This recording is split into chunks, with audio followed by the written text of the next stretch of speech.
asalaamaaleykum Sénégal ñu ngi leen di ziar di leen kontaanee di leen tatagal di leen jox seen wàccuwaay ah. wala gisee ñu def vidéo bi nag dañoo dégg ay xibaar ci ay suñu ay nawle suñu ay xarit suñu ay am di jàmm dañuy wax ni boo dañ ko dégg dañ ko gis am dañ ko dégg ci ay affaire de manifestation ay néer yi affaire yooyu mais nag dëgg yàlla ak suma responsabilité ak suma personnalité dëgg yàlla dépassé naa fu may déggee nag ci yu mel di rassurer sumay nit di rassurer sumay supporters samay xarit samay am di jàmm ñi nga xam ne tey bu ñu déggee ci man safaan dañu am leen naqari lool pour nag présentement maa ngi nii tribunal bu Pikine pour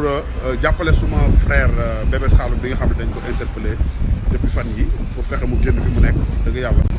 maa ngi ziar ñëpp di kontaanee ñëpp di tatagal ñëpp ah di leen wax ne nag loolu gars yi di wax dara amewu à l'instant maa ngi nii tribunal bu Pikine